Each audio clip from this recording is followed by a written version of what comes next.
I'm not a home run hitter. I don't play conventional sports. Not really good at baseball. But I could hit home runs if you corked the bat and you brought the infield in, 150 feet and pitched it right down the center. If you manipulate your environment, you can do things. And it's like a carburetor. Carburetor is a gas-oxygen mixture to get the float to sit right and for the flow to be perfect. And then you get that perfect idle, then you're going to run right. And so you got to tinker with it until you get that perfect. I love that, man. And of course, I like the car analogy. That's really good. So, I guess what I wanted to pull out of that is for the entrepreneurs that are listening to this, they're looking for these little tidbits, these gold nuggets. Where other people are running from things, run to them.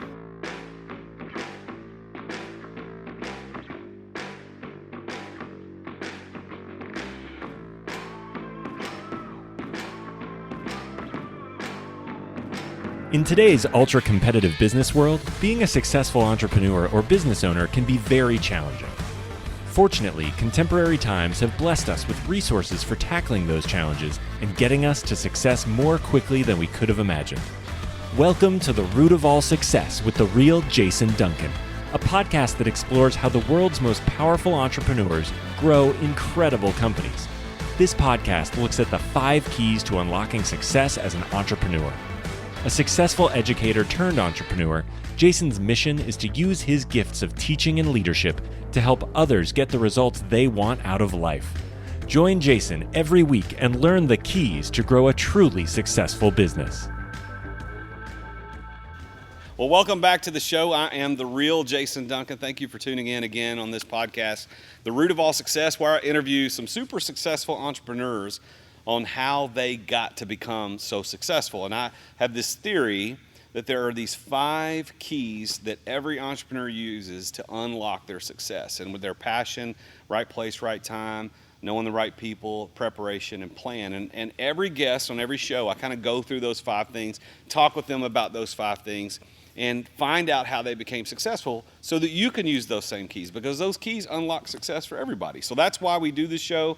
And thank you for being here. If you're listening on a podcast player, thank you for listening. Please make sure you subscribe and hit the review button and leave us a 5-star review. And if you don't like what you hear enough to give it 5 stars, why don't you reach out to me and let me know what I can do to make it better, because we want to deliver great content for you.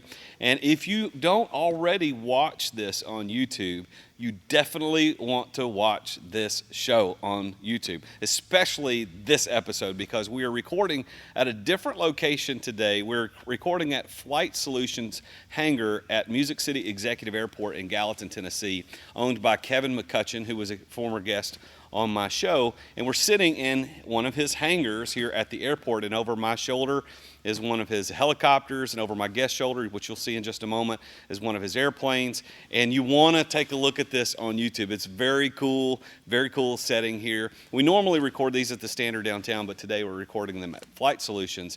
So if you are in need of private aviation, whether you want to buy or sell any aircraft, if you're looking for private charters and you're tired of flying commercial and you want to get out of that nonsense and you think, hey, my life and business is so important, I cannot deal with the time stress and the rancor that you have to deal with flying on commercial flights, then you need to reach out to Flight Solutions. They're based in Nashville but have hangars and offices all throughout the country and can get you anywhere you want to go.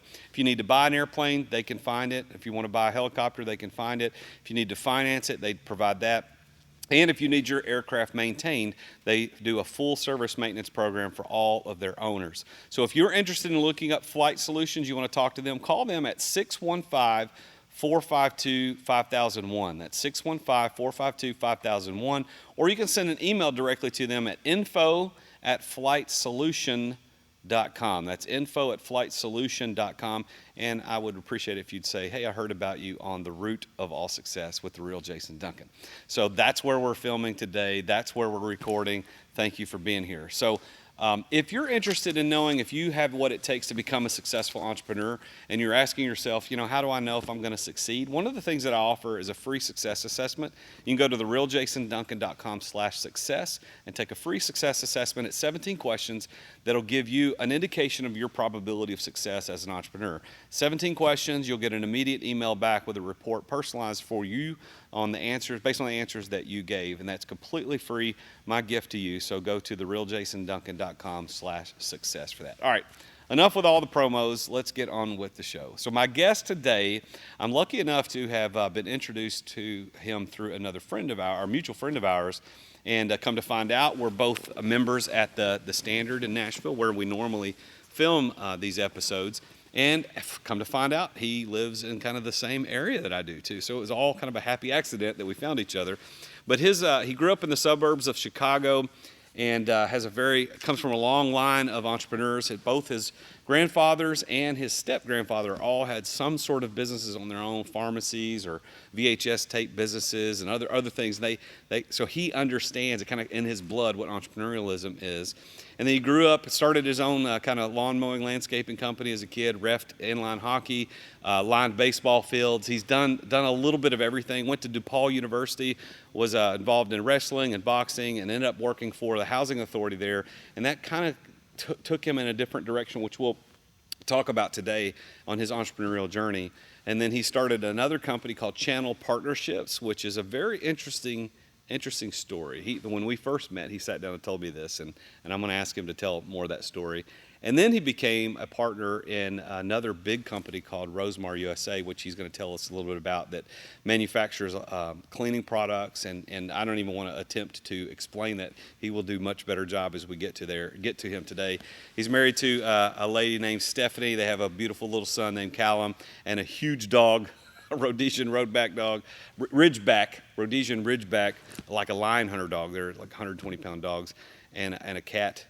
And I think his wife put that in there. But I want to welcome to the show now a new friend of mine, Eric Albian. Thank you, Eric, for being on the show today, man. Thank you, Jason. Pleasure to be here. Well, it's interesting that we live so close to each other, and we're members of the Standard, the way we kind of knew each other. And then, hey, you live close, and I'm going to be doing the show at the hangar. Why don't you come out and do it out here? So thank you for being here. Absolutely. Awesome location. Very cool. Not normally sitting in front of private jets, so very, very cool, and like I said, a pleasure to be here. Well, it's great. I'm glad you're here, and this show, The Root of All Success, is dedicated to kind of the root of success and how you as an entrepreneur started, because you've become a pretty successful guy, and your reputation precedes you. So talk to us about how you got your start in life as an entrepreneur. Sure. So, you kind of touched on jobs at a young age. I think everyone gets into work. We're all part of capitalism here in the U.S. So you get into work because you want to buy something, you want something, and the things that excited me when I was younger were things that went fast. Go-karts, go-peds, mini bikes. And so there was an opportunity. I was about 10 years old in fourth grade for a paper route. The kid across the street had it and no longer could do it. There was only about 5 streets. I mean, maybe at most a couple hundred houses. So not a huge thing, but as a 10-year-old, making $100, $150 a month, that was a lot of money. And so I was able to save up then and buy all my things that went fast. I lived in, a cookie cutter suburb, and you're not supposed to be driving these things on the street. And so the only way that I could get them is if I went out and worked and got the money to start that. And that was kind of my first foray, I would say, into entrepreneurial behavior, looking for ways to, start myself off. And, I have a few, kind of a thought process that everyone is really their own business. And so, to me, that was what started me, because this was my first foray into business, and that's what's kind of led me to here. So 10 years old, take over a paper route, but then you ended up doing some landscaping. I guess Sure. It's like all kids mow the grass at some point. So, but you actually started a whole landscaping company. Yeah, so that was later on. That was in college, okay? And so in college, I had jobs in call centers, raising money from people that just graduated from a private Catholic school in the city of Chicago, which very expensive tuition. And no one really wanted to call on certain schools. The school that no one wanted to talk to was the School of Law, because there are people that just graduated with a law degree, and they have huge student debt. And what I thought is okay, well, maybe there's a way to go after the the highest fruit because it's going to have, the biggest return. And so what I was able to do is look for people that, graduated a long time ago. So their student debt is pretty far from them. A lot of people that are lawyers, tend to be successful. And so instead of calling and doing what they told me to do, which was follow a script, ask for 3 amounts of money, and at the end of the conversation, if you didn't get anything, you hung up and you dialed again. Instead, I decided to ask them about their experience at DePaul, tell them, I was thinking about law school, get them excited about what their passion was, get them back to the place that they were. And by the end of the conversation, them telling me their success story, very difficult for them to say no, that they don't have anything after they just told me about everything that they had accomplished to give something to the school. And so that's how I cut my teeth on the phones. And, and I would say it was probably my first job where, fear of rejection really came into play. Most people get on a phone, they don't know what to say, you hang up before you even get anything out, and, you're behind a phone, so it's easy to do that over and over again. This was something that kind of taught me to, slow down a little bit, have a conversation, and be strategic with, what I was trying to do, not just, immediately come out and say, hey, can you sign me over some money? The landscape company was a little bit different. So after the call center, I needed something that paid a little bit better. That wasn't, it was a real job, I would say, something that was going to give me 25, 30 hours a week, pay down some of my student loans, have a job. And so through connection of my mother's, I got a job at DuPage Housing Authority. At the time, the largest housing project in the city was shutting down, Caprini Green. And so they were relocating low-income families to the suburbs. And so these were all Section 8 houses, not the nicest places in town. We did the landscape and maintenance, the snow removal landscape. And, as this DuPage Housing Authority was able to grow, so were the labor requirements. They came to me, I was about 19, 20 years old at the time. Hey, Eric, should we, hire on more people, or should we contract this out? And, I just, being young and just asking questions, said, well, what if I contracted it to myself? Well, as long as you had a truck and you had equipment and you had your own business, I don't see what the problem would be. And so the next thing I did was get on the phone, start calling, finding about how I could get a loan. No one was going to give me a business loan. I was too young. I had no history. At this time, you could still get a student loan for anything. And so I took out a $35,000 student loan, bought a truck, bought all my equipment, contracted it to myself, had the contracts in hand, was able then to go back and pay off, all those student loans, and had my first business. And it was mainly college and high school kids, cutting lawns and moving snow, and then putting people that didn't want to live in apartments, they were buying foreclosed houses. This is around the housing crash too, so 2008, I'm sorry. And so the housing market had crashed, and so they were doing these kind of rent-to-own programs. These people didn't make any money, so it was very difficult for them to ever own this property. But we wanted to renovate it and make it look nice, so I'd come in, pull out the bushes, make any changes to make the house as presentable as possible. And that was really where the company started. And what I found in that, and I'll get into kind of the snow removal part because it's a hustle, especially in Chicago. You get a lot of snow. And so, what we did is we would find people to come in, do paver stone patios, do, walkways. I wasn't doing this, and this is the same thing you find with general contractors, subcontractors. Go find 3 subcontractors, sub it out, and you take the guy in the middle and you make the difference between the guy in the middle and the highest price. And, and that became my business model. Was not the cheapest, was not the best. There were misplaced funds. Everything in Chicago tends to be corrupt. And so as those funds were misplaced and people got pushed out of jobs, I knew that I wasn't the best, I wasn't the cheapest. My contracts would eventually go up for bid. Sold the company, sold the equipment, ended up north on everything. And that was my first foray into business, and the first time I made a deal with myself to say that the next business that I started would be something that I was passionate about and wanted to do, and not something that was born just out of opportunity. So you were working for the housing authority as one of the laborers, right? Yeah, but kind of the supervisor, right? So I was the one, setting the jobs up, making sure that people, cut the lawns, move the snow, did any maintenance or upkeep. And then an opportunity presented itself where they needed to get an outside contracting firm. And you're like, hey, I'll do that. So Right. you volunteered, hey, I can make this happen. And you, I guess I missed that in the first time you told me the story, or I forgot about it. But that is so clever and ingenious to say, I need 30 grand, so to speak, or whatever the number was. I need 30 grand to buy equipment, trucks, and get people going. But no bank will loan me money on a business. But the school loan people will give me.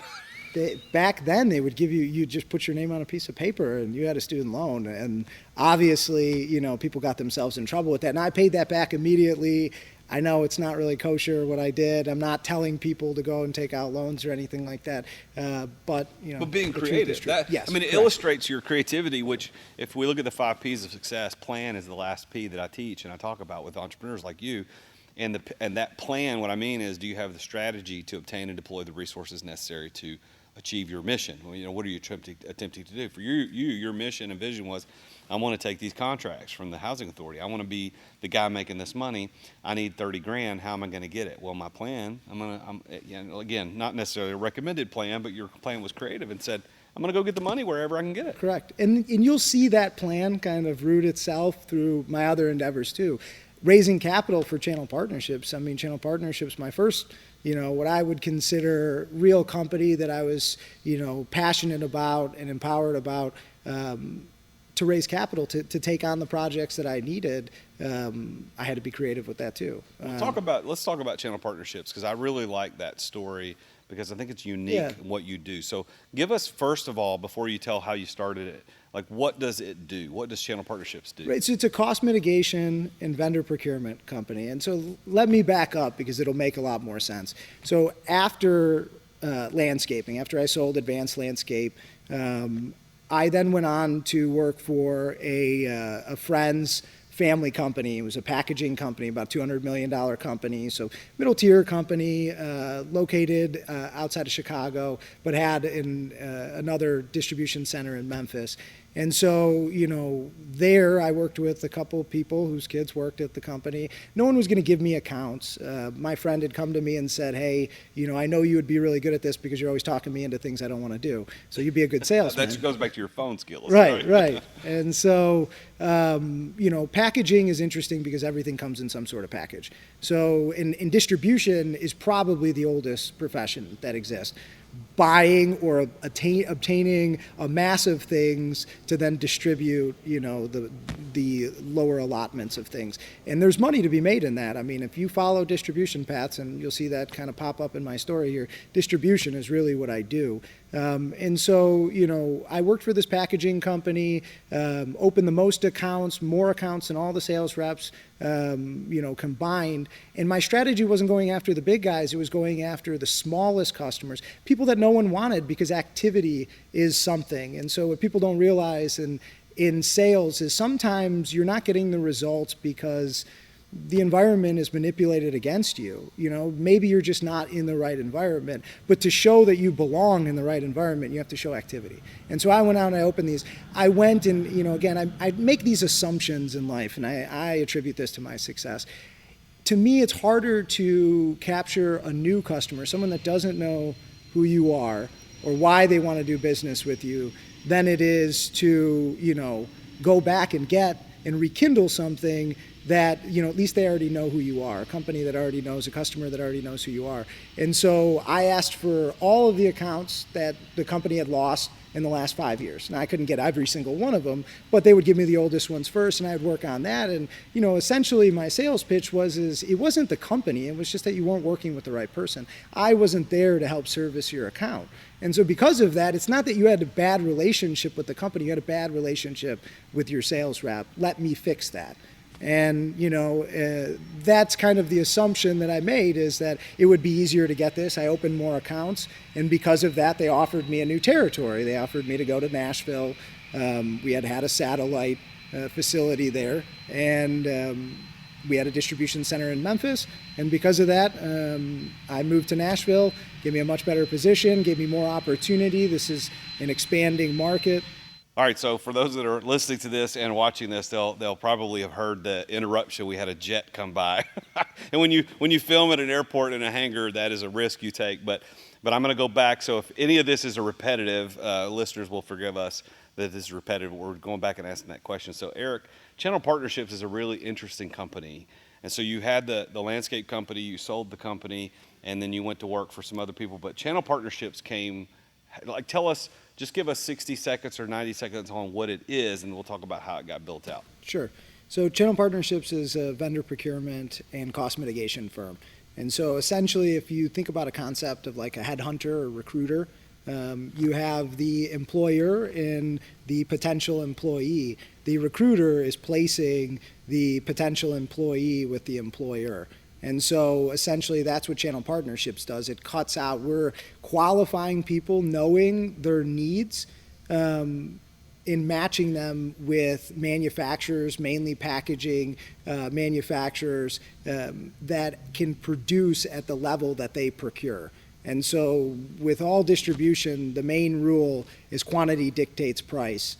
So, if you can combine purchasing across and maximize purchasing, you can find savings. Yeah, so Channel Partnerships, that's what it does. So how did you start that? That's a very unique concept, and how did you start it? Right, so I worked in packaging distribution. A friend of mine's family owned a packaging company. Packaging can be anything from corrugated boxes to tape to stretch film, all things that I've sold in the past and still have hands in. But essentially, knowing it was a family company, wasn't going to get all the accounts handed to me. Some of the other sales reps called it the Lucky Sperm Club, as two of the sons of the owners worked for the company, and they just happened to get all the big accounts would land on their desk. And so, I knew I wasn't going to get the big fish. Chicago is, if not the most competitive packaging market, it's number 2. So everyone's selling the same thing. Everyone's knocking on doors. So I figured I'd go after, opening the most accounts. And so I opened more accounts than all the other sales reps. That led me to an opportunity in Nashville, probably the best decision I ever made in my life.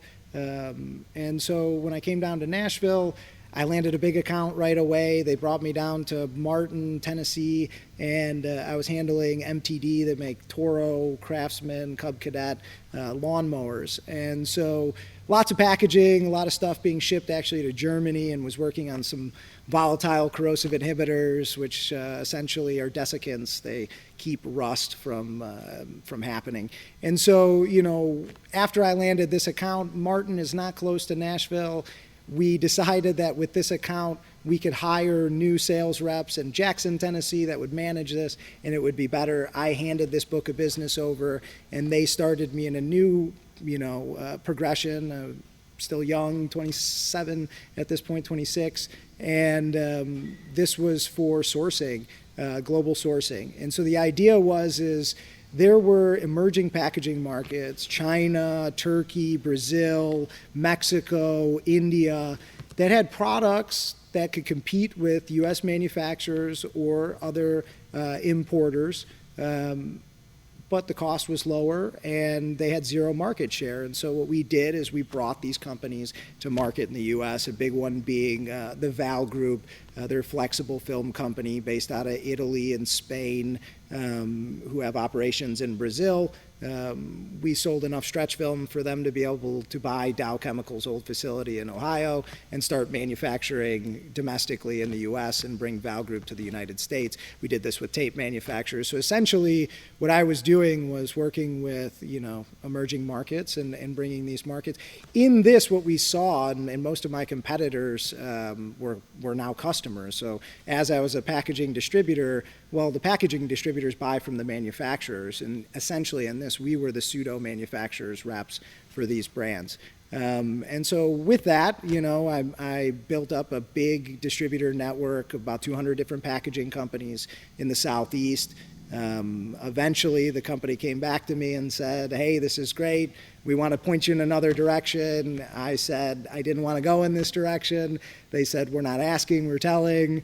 And that's when I knew that my book of business wasn't my book of business. It was their book of business that they allowed me to manage. And so that's what started to channel partnerships. I constantly found myself asking the question, we're only selling this because it makes us a lot of money, right? And the answer was resoundingly yes.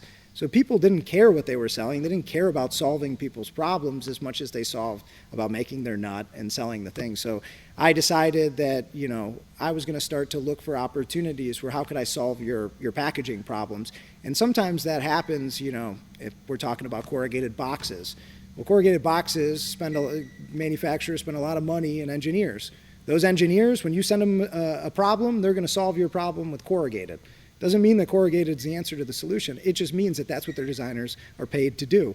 And so I thought, well, I'll go and I'll find independent design firms. I'll design my own solutions. I know the packaging mediums and the different materials. I'll combine it to have solutions. I brought a great solution. My uncle was in white glove transport. His big account was HP. He was moving cloud-based servers from El Paso to Silicon Valley. And so a cloud-based server could not any bigger really than this table. So decent sized footprint, cost anywhere from $200,000 to $2 million, $200,000 to $2 million. And so the problem is you could ship it on a truckload, but when you're shipping one, it never showed up the way that it shipped out. And so what they did is they built big wooden containers. I decided that, hey, this is a great project for me to set in on for channel partnerships. So we looked at the wooden container. Wooden container did a really good job at protecting this server. Problem is you got a big fixed wooden container. You get it from El Paso or Houston up to Silicon Valley. Then what do? You got to ship it back empty? Not efficient. And so aha moment came to me when I was in the shower of all places.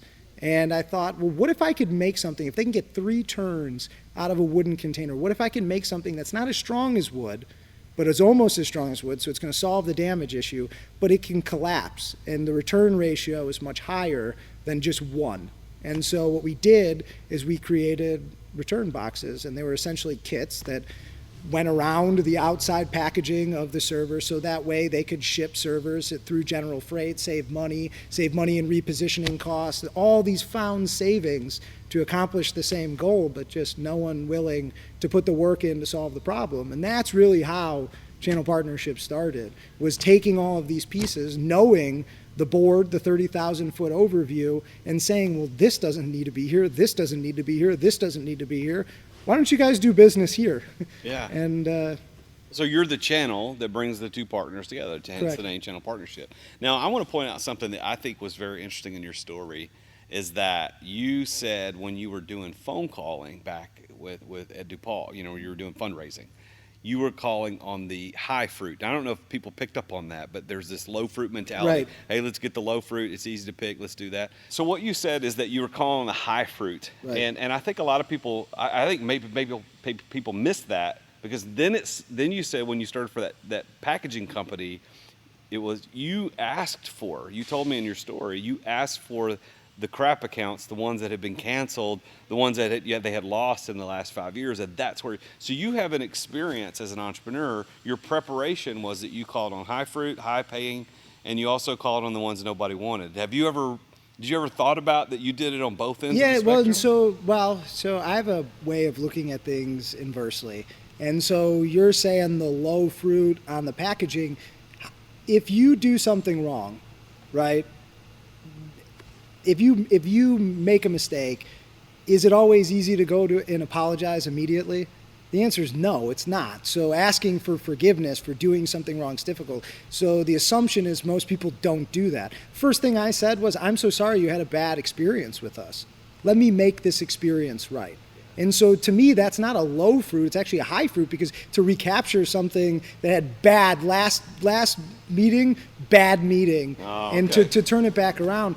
But the other part of what, I would say about the calling on the law students, I was manipulating my environment. And so I did this in another job too. I worked for a moving and storage and logistics company. And so we'd move furniture, office furniture, we'd move houses. And so when the lead list would come out, you get to pick your own leads. Well, no one was thinking in the way that I was thinking, if people estimated their weight to be the highest, the likelihood is that they have the biggest ones. So I could go and call 20 accounts where other people call 100, knowing that they have a ton of weight, knowing that the job is going to be big. And so all of a sudden I become 30% of the sales because I'm only, I've manipulated the rules to net the results that I want. If I'm going to close on 20% of my calls, I might as well close on 20% of only home runs. Yeah. It's like if you, I'm not a home run hitter. I don't play conventional sports, not really good at baseball. But I could hit home runs if you corked the bat and you brought the infield in, 150 feet and pitched it right down the center. If you manipulate your environment, you can do things. And so it's about taking the pieces and or told you I liked engines and things that go. It's like a carburetor. Carburetor is a gas oxygen mixture to get the float to sit right and for the flow to be perfect. And then you get that perfect idle, then you're going to run right. And so you got to tinker with it until you get that perfect. I love that, man. And of course, I like the car analogy. That's really good. So, I guess what I wanted to pull out of that is for the entrepreneurs that are listening to this, that are looking for these little tidbits, these gold nuggets. Is that what you just manipulating your environments? Great. Manipulating your environment's one, and the other one that I would say is where other people are running from things, run to them. There is a problem there that needs a solution, and when things are really bad, and I'll get to this later with Rosemar, the founder of Rosemar in Mexico in the 80s, Humberto Martinez, has a saying. It's, where there's shit, there's money. Yeah. And so, and the meaning for that is we're in health and hygiene and sanitation. Where there's literal shit, there is money for us because we clean and disinfect. That's so good, man. And I'm glad you told the story because I love that contrary opinion. And I had another guest on the show recently who talked about how entrepreneurs are unreasonable people. They're not looking for the reasonable way to do things. Or running towards a problem when everybody else is running from it is an unreasonable thing to do. But as entrepreneurs, that's what we do. So let me go back to channel partnerships. So channel partnerships. When you did this, you set this up based on all of the knowledge and the preparation that you'd had in the packaging industry and realizes that the two people that needed to talk to each other weren't talking to each other. Right. And that's how you created it. And you created a really successful company out of that, right?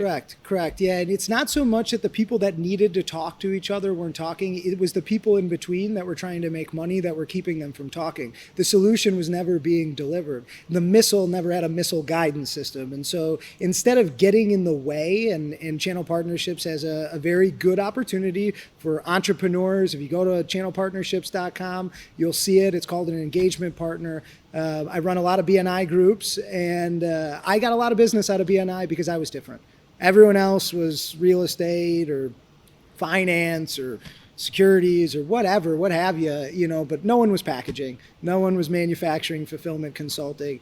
And so what I found is everyone wanted to get in on this. Oh, Eric, I got this great thing for you. Just teach me about it. And I was like, no, not teach you. Make the introduction, then we'll go in, we'll bring the right people in, we'll solve the problem. And then you make mailbox money, and your true role is to go out and find me more of these and more of them. And that became our sales and marketing strategy. And that's what led me to really have, so I talked about the first project that Channel Partnerships had. The first real success was with a foam fabricating facility based here operations here in Nashville, but had operations in Alabama and Indiana. And I walked in, and I'd known this company from one of my distributors in the past.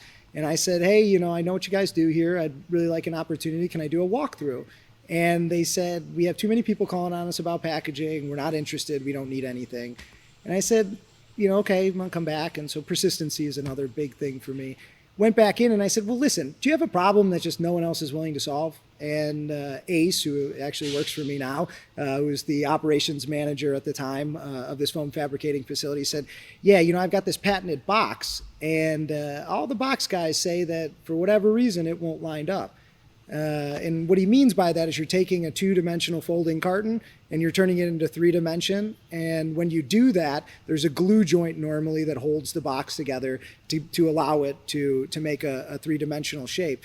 And so what we found is that the glue joint was so small and the pieces hanging off were so large that it could never effectively square the box. And so it was a bad design in the initial design. Now, he couldn't redesign it because the patents were specific to the way the box was.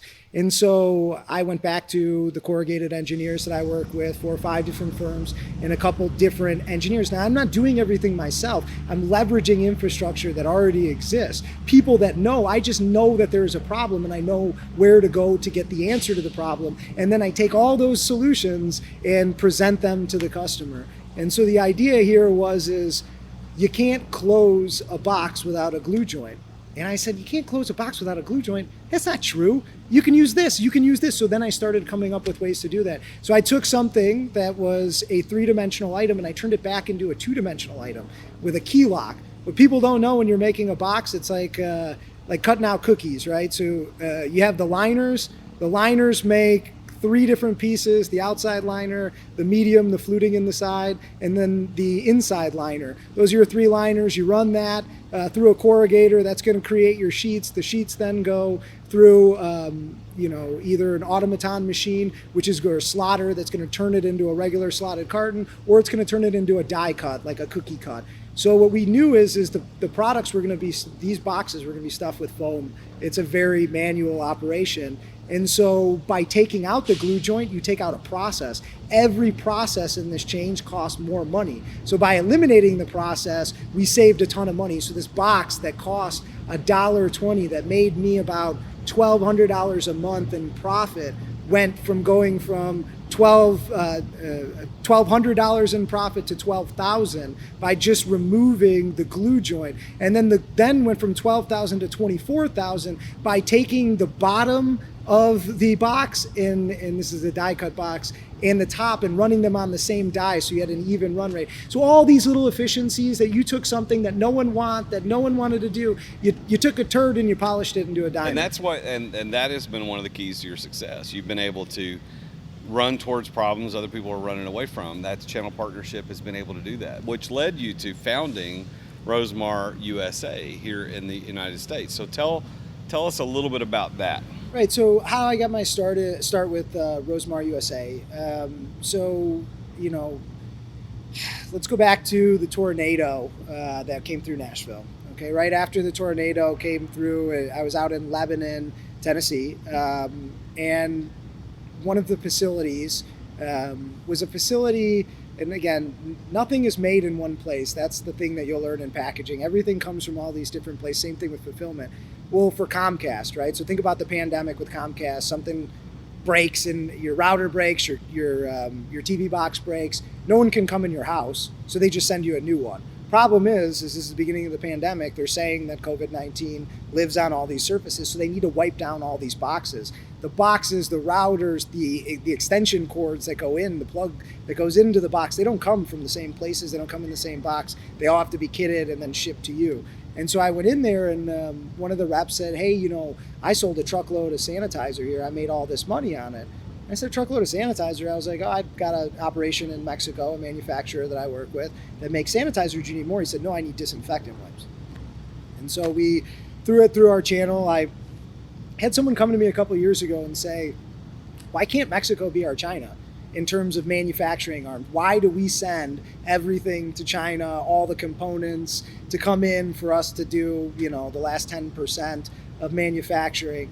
And, at first I said, well, the infrastructure is not there, the investment, kept going through the reasons why not, and eventually said, maybe I need to ask myself why it can't be. And so I started to really mine in Mexico. I manufacture, through channel partnerships, I manufacture tape for major brands, Johnson & Murphy, Journeys, Gap, Nike, a couple other big ones. And what we saw was that they had infrastructure that could support the United States, savings by being closer, cutting down lead times, not the conventional savings of just being lower cost per unit, no trade tariffs, having to order much less, not having to have a Chinese bank account without having to prepay, all those things that add into it. And so, as we ran this opportunity through our network in Mexico, And this isn't just for Rosemar. Channel Partnerships was doing isolation gowns for CVS.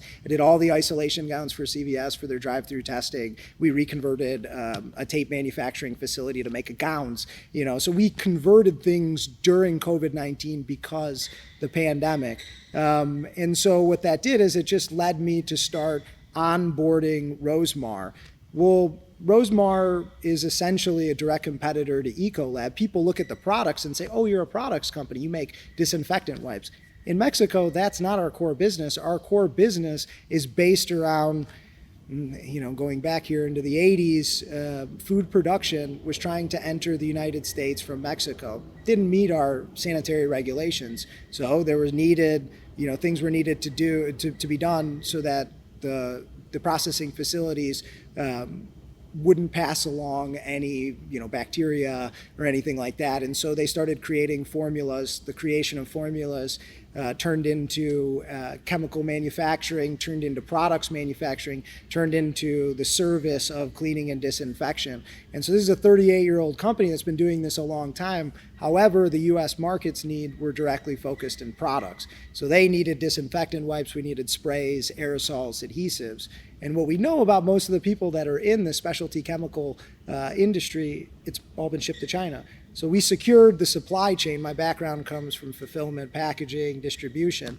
We secured the supply chain to then bring a company to market that already had all of the formulas, had everything in its Rolodex, was fully integrated, and was just waiting to do business on the other side. And that's how you started. You partnered with some Rosemar ownership and opened a Rosemar USA as essentially what we did. So the problem with Mexico, and this is the issue, this is why, one of the reasons, Mexico's law doesn't really suit doing business in Mexico, whether you're Mexican or you're, from another country. It's just not very fair. And so if you send money over there and you don't get your product or you're not happy with the product you got, good luck. So what I did is I spent time investing in relationship capital, finding the right manufacturers that had the right footprints, had the right products to offer, and then entering them into the U.S. market. Normally, this takes a long time. With COVID, everything was accelerated. Millions of dollars in business turned into over $100 million in business in a very short period of time. And so, what we knew was that Rosemar had reach and had offerings, but had no vehicles. And so initially I had exclusive distribution rights through Channel Partnerships. Channel Partnerships then acquired equity in Rosemar's operations in all of the United States. And what we're doing is we're building mirror images of the entities in Mexico to transfer the company over. And eventually we will be one multinational corporation. But right now, as we are essentially C corporations in the United States with common ownership to the Mexican entities. So I am the founder, one of the four founders of Rosemar USA. I am the CEO and director of all operations here in the United States. But I am not just Rosemar. My partners and their family deserve all the credit in the world for building such an awesome company and having the right solutions. Really, COVID-19 is not a problem that can't be solved with solutions that already exist in Rosemar. Yeah, well, and I think the story of preparation, we talked about plan. We're actually doing your 5 Ps backwards. So we're talking about the plan as the 5th P. We talked about your plan, the resources that you got, your student loan. Preparation, everything prepared you for your opportunity with Rosemar, your packaging, your connections, etc. So the other 3 Ps I want to talk briefly about is passion, right place, right time, and knowing the right people. So passion refers to, and again, to the listeners who are just listening, is not watching it. We're at an airport in a hangar, and we must be here at the busiest time of the day because we've been here all morning recording, no noise. And poor Eric, we get on his show, and it's like there's a jet right out here and another prop plane. So my apologies to the bad sound for those of you listening in your car or out for a walk. But passion is about not just excitement about things, but I can see it in your eyes, like you're excited about stuff. But the things you're excited about are about fixing problems. It's not about hand sanitizers and wipes and corrugated boxes. It's about you love solving problems. Am I reading that right? Absolutely. I would say I'm a very passionate person, and really anything that I do, self-motivator. I'm, at least not in my opinion, I've never been, the one to be overestimated. I'm usually underestimated. And I like that. I reside in that. I harken back to wrestling and something that I've, figured out myself, I would say. There are certain positions that you don't want to be in where you're just uncomfortable and, you're really at a position of detriment. And, a coach said something to me at one point in time was, if you could just hang through there, it's only going to be a minute, and you could just be comfortable for that second and regain yourself, then, you can push through and momentum will eventually be back on your side and you get through it. And it was that thought of being comfortable where others are uncomfortable.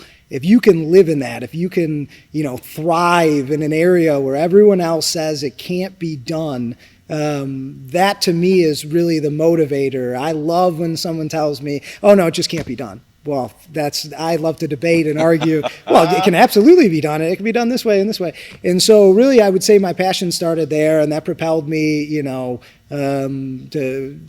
be a state champion in wrestling, and really kind of set my mentality and my modus operandi for everything else, which is, hey, listen, you gotta get in those areas where everyone else is running from, where everyone else doesn't want to be, and you have to own that. And this is where you're supposed to be the strongest. I'm not even sweating. And so that's where, I would say my passion comes from, kind of that not thinking that it can be done. I like to think of the things that can't be done. And that's why I gravitated towards packaging. And, you say my passion's not about packaging. I have a ton of passion about packaging. And the reason for that is because everything comes in a package. There's always a new solution. The problem is never actually fully solved. Everything has a new solution that can come later with more refinement. And it's the same thing with Rosemar. I mean, Rosemar, to go back, and although, yes, I am a founder and a partner in it, but this is someone else's family company that they've started.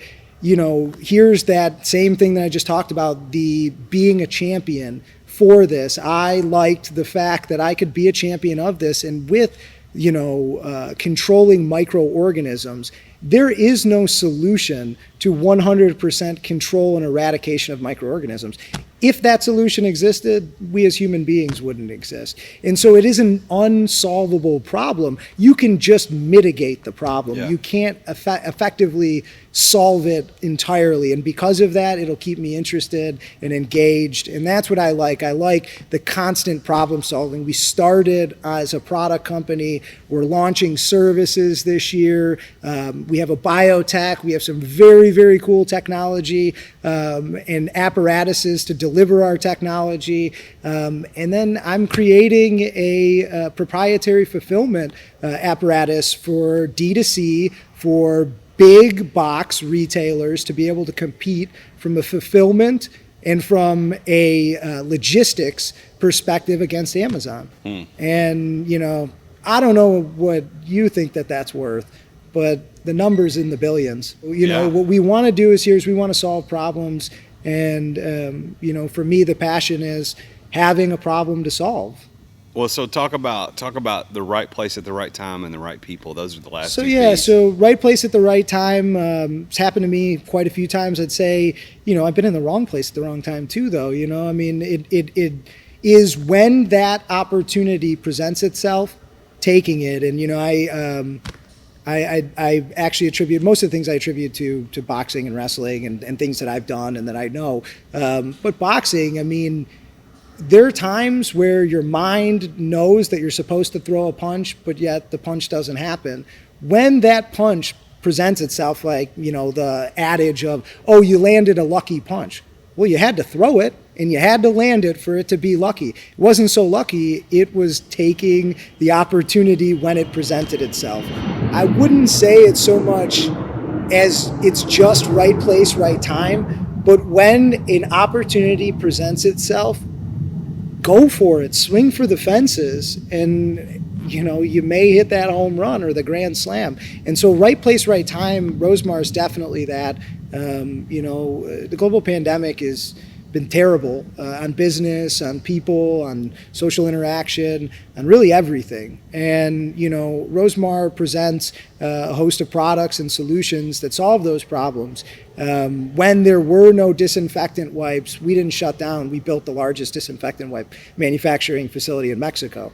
And so, those things are important to be there at the right place in the right time. But at the same time, it had to be to go and fulfill those orders to say and to put my money where my mouth was, because no one else was, sending the account of the amount of money that I was to buy product and ship it in disinfectant wipes, to go and to buy raw material at double the market price, to, expedite relationships. You can't just start a facility, a manufacturing facility out of nowhere. We had to go in, and because we didn't have the time to create the relationship capital, we had to pay for it. And, things have evened themselves out now, but it hasn't been without challenge. Right place, right time, absolutely. What about right people? Who are some people in your life that help you get to success? Oh, man, the lists are way too long, and I don't want to forget anyone. My mom has always been a major believer in me. My wife, who, quit her job to, come and work with me and follow me down all the crazy rabbit holes that I like to go down. My brother, for supporting me. He helped me start Channel Partnerships, give me a $10,000 loan. I started Channel Partnerships with $10,000. So if that can't, and revenues in the millions. And so, if that can't inspire you, $10,000 to start a company, and $10,000 is not a small amount of money. But trust me, it costs a lot more to start other things. Well, let me ask you this as we kind of wrap things up in our conversation. How do you define success? What's your definition of success? Success to me is, achieving the goals that you set out. And so, do I find myself to be successful?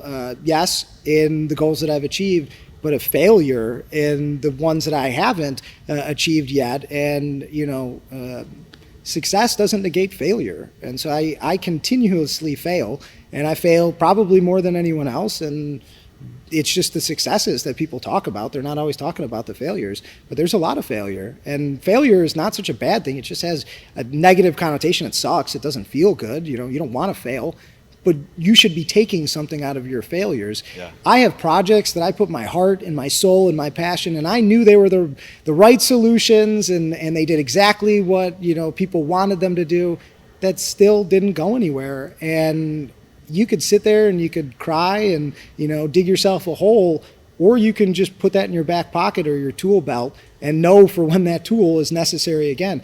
If that person had that problem, you can make it a likely assumption that someone else that fits the same, profile that they are, the same, makeup, they might most likely have that same problem too. Yeah, well, I think that's I think that you're right there, and I think that success, in fact, is achieving the results that you desire, and that failure is a better teacher than success. Absolutely. Like if all you do is win, like the rappers, all I do is win, well, then you're pretty dumb because you've never tried anything. Like what have you learned? It's impossible. You're not learning anything. And success is not just business. I cannot even, begin, and I like to talk, to explain how satisfied that I am with being able to find my wife and raise the family that we have, and in my extended family, family's everything, and foundation is truly, to me, the family and foundation, and friends can be family too, but the foundation that you need for success. Without that foundation, because, listen, you could build something up one story, you take a fall one story, you're not going to kill yourself, most likely. You get up 30 stories and you fall, you're probably dead. And so, you need that strong base and foundation to be able to build those 30 stories. So there are people listening to this right now who are brand new entrepreneurs, just getting started, want to know, what's the advice that people like you, sitting in a very successful place in life, what would you tell those new entrepreneurs? What's your piece of advice you'd give them to start? What are you waiting for? Start. Don't wait. It's not tomorrow. It's today. Take chances. Life is messy. Going back to boxing again, you get your bell rung. You get hit real hard. It doesn't last forever. You got to if you got to take a knee and you got to collect yourself, take a knee and collect yourself. Don't be proud and stand on your feet to get knocked out to where you can't get back up. Yeah. And so I would say, start immediately. That's the process. I mean, people put businesses on pedestals, and when they really get to it and remove the layers of the onion, they tend to find the same thing, which is it takes drive, and it takes courage and tenacity and persistence. Well, Eric, I really appreciate you being on here, and I appreciate your patience with all the jet and airplane noises in the background. We had to cut a few times, but thank you for being here. The story has been phenomenal, as I knew that it would be. And for everybody listening and watching on YouTube, there it is. I mean, every single time we sit down and talk with a successful entrepreneur, these 5 things show up in their story, and they might not be apparent immediately. Like they're not right there at the surface of the story. When you dig in a little bit, they're there. And so you, as an entrepreneur, can also succeed by using the same keys. They unlock success for everybody. The key unlocks the door every single time. Passion, right place, right time, knowing the right people, being prepared, and having the right plan. Those are the things that are going to get you to success. My mission in life is to help people just like you achieve the results that you want out of life. And I do that through coaching and consulting. I've got an online school, Results University, where I teach entrepreneurs how to start, scale, enjoy, and exit businesses. But one of the things that I do as a part of my mission is I give away 1 free hour of coaching every single week to some entrepreneur somewhere in the world who has an issue. So it's the real Jason Duncan, working with real entrepreneurs on real issues. And if you would like to apply for that free 1 hour of coaching, then you can go to my website, therealjasonduncan.com/free coaching. That's therealjasonduncan.com/free coaching. And just fill out a short form there, first name, last name, email address, and what your issue is. My team takes a look at all the applications every week, and we choose one person that we reach back out to, and you get 1 hour free with me one-on-one. Now, normally I'm very expensive, but I do this one for free as my way to give back and help entrepreneurs create businesses, because I want to see 1,000 entrepreneurs create 1,000 businesses every single year. Is that going to be you? Reach out to me and let me know. I'll see you next week on The Root of All Success when I talk with another very successful entrepreneur about his or her journey to success. And as another plane goes by, I'll talk to you next week. And remember, Jesus is King. Thank you for listening to another edition of The Root of All Success with the real Jason Duncan. If you've enjoyed this week's episode, we invite you to visit therootofallsuccess.com to access the show notes and other helpful resources. Take charge of your business. Grow it from great to incredible. Join us again next time here on The Root of All Success. This podcast is a part of the C-Suite Radio Network. For more top business podcasts, visit c-suiteradio.com.